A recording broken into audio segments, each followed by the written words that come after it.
नमस्कार। आकाशवाणी जयपुर अजमेर से प्रस्तुत हैं प्रादेशिक समाचार।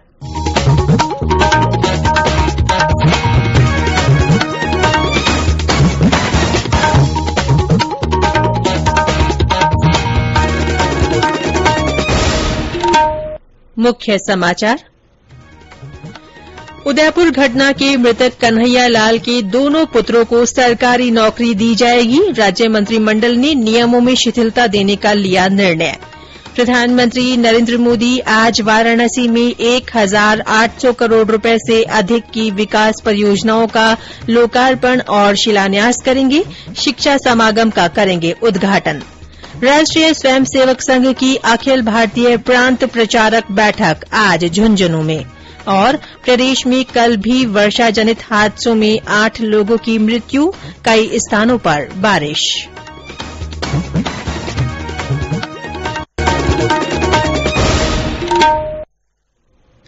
समाचारों के साथ मैं रितिका गुप्ता। और अब समाचार विस्तार से। उदयपुर घटना के मृतक कन्हैया लाल के दोनों पुत्रों को राजकीय सेवा में नियुक्ति दी जाएगी। मुख्यमंत्री अशोक गहलोत की अध्यक्षता में कल जयपुर में हुई राज्य मंत्रिमंडल की बैठक में यह निर्णय लिया गया। नियुक्ति के लिए नियमों में शिथिलता दी गई है। बैठक में सूचना और जनसंपर्क विभाग द्वारा न्यूज वेबसाइट्स पर विज्ञापन जारी करने के लिए नई पॉलिसी गाइडलाइन के प्रस्ताव को भी मंजूरी दी गई। नए सरकारी महाविद्यालयों के बेहतर प्रबंधन के लिए राजस्थान एजुकेशन सोसायटी का गठन करने को भी स्वीकृति मिली। बैठक में राज्य के विशेष योग्यजन कर्मचारियों के वाहन भत्ते को बढ़ाकर 600 रुपए से 1,200 रुपए किया गया। साथ ही विशेष योग्यजन में एक अतिरिक्त श्रेणी शामिल की गई। अब स्पाइनल डेफर्मिटी श्रेणी के दिव्यांग कर्मचारियों को भी वाहन भत्ता मिलेगा। मंत्रिमंडल ने कोटा जिले की तकली मध्यम सिंचाई परियोजना के डूब क्षेत्र में बसे व्यक्तियों के पुनर्वास के लिए एक मुश्त विशेष अनुग्रह राशि स्वीकृत करने को मंजूरी दी। इस निर्णय से डूब क्षेत्र के 1,104 परिवारों को प्रति परिवार 1,91,375 रुपए विशेष अनुग्रह राशि मिलेगी। प्रधानमंत्री नरेंद्र मोदी आज वाराणसी में 1,800 करोड़ रुपए से अधिक लागत की विभिन्न विकास परियोजनाओं का लोकार्पण और शिलान्यास करेंगे। इन परियोजनाओं में शहर के ढांचे में सुधार लाने और लोगों का जीवन अधिक सुगम बनाने पर ध्यान केंद्रित किया गया है। प्रधानमंत्री अंतर्राष्ट्रीय सहयोग और कन्वेंशन सेंटर रुद्राक्ष में अखिल भारतीय शिक्षा समागम का उद्घाटन करेंगे।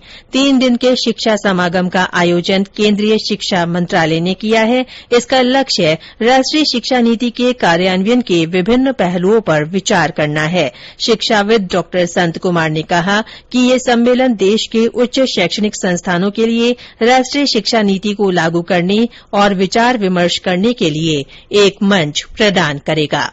प्रधानमंत्री श्री नरेंद्र मोदी जी भारतीय शिक्षा समागम का उद्घाटन करने जा रहे हैं वाराणसी में। यह बहुत ही सौभाग्य की बात है, जहां पर 300 से ज्यादा वाइस चांसलर, कुलपति महोदय एवं अनेकों विश्वविद्यालय के निदेशक, अध्यक्ष, शिक्षाविद को ये आमंत्रित किया गया है। किस तरह से नेशनल एजुकेशन पॉलिसी को इम्प्लीमेंट किया जाए जिससे ज्यादा से ज्यादा छात्रों को लाभ पहुंच सके। यूनिवर्सिटी ग्रांट कमीशन एवं वाराणसी हिंदू विश्वविद्यालय के संयुक्त तत्वावधान में किया जा रहा है।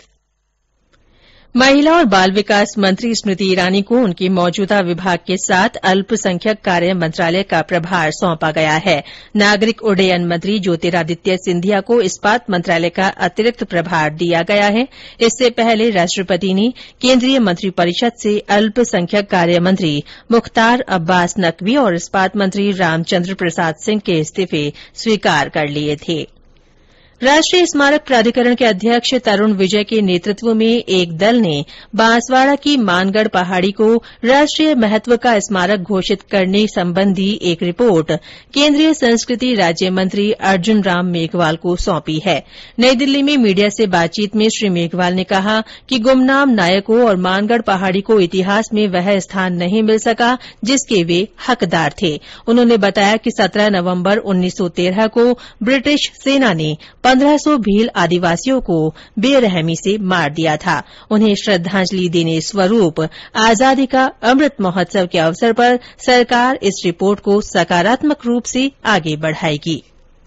लोकसभा अध्यक्ष ओम बिरला 3 दिवसीय प्रवास पर आज कोटा पहुंचे। वे आज विभिन्न कार्यक्रमों में शामिल होंगे। श्री बिरला सामाजिक कार्यकर्ताओं से पौधरोपण महाअभियान की तैयारियों को लेकर संवाद करेंगे। कल सुबह वे कैंप कार्यालय में जनसुनवाई करेंगे। शनिवार को माहेश्वरी भवन में पौधरोपण महाअभियान का शुभारंभ करेंगे। ये समाचार आकाशवाणी जयपुर अजमेर से प्रसारित किए जा रहे हैं। समाचार अभी और हैं, उससे पहले ये संदेश।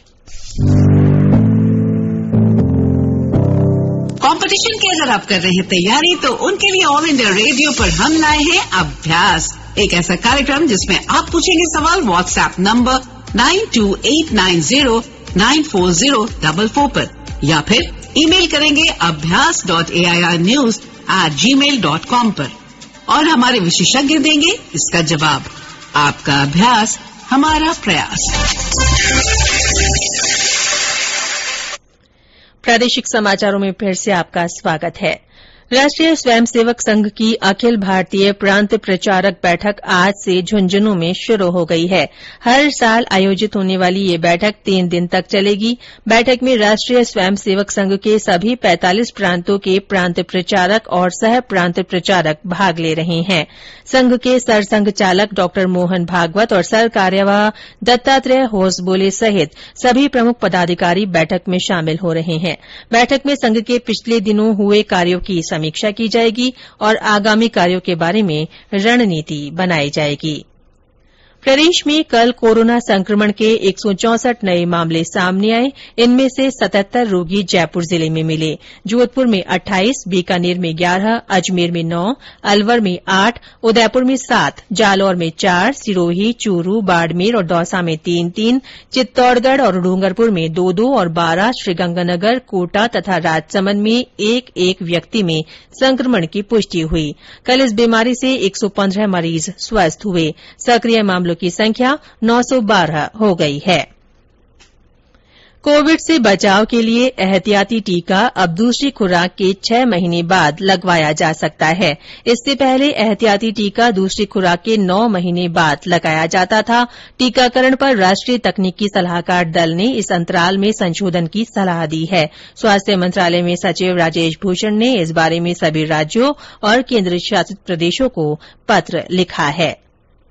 प्रदेश में अधिकांश स्थानों पर बारिश का दौर जारी है। झालावाड़ जिले में आज सुबह से ही विभिन्न क्षेत्रों में हल्की बरसात हो रही है। राजधानी जयपुर में कल देर रात बारिश होने से कई इलाकों में पानी भर गया। लोगों को उमस और गर्मी से राहत मिली। चूरू में भी कल रात बरसात हुई। बीकानेर में कल शाम कई क्षेत्रों में हल्की से मध्यम बारिश हुई। नोखा और खाजूवाला में तेज बारिश भी दर्ज की गई। प्रदेश में कल भी वर्षा जनित हादसों में 8 लोगों की मृत्यु हो गई। बारां जिले के सिमलिया गांव में बिजली गिरने से 2 महिलाओं सहित 3 लोगों की मृत्यु हो गई। चूरू जिले के बीदासर में खेत में बने तालाब में डूबने से 3 बच्चों की मृत्यु हो गई।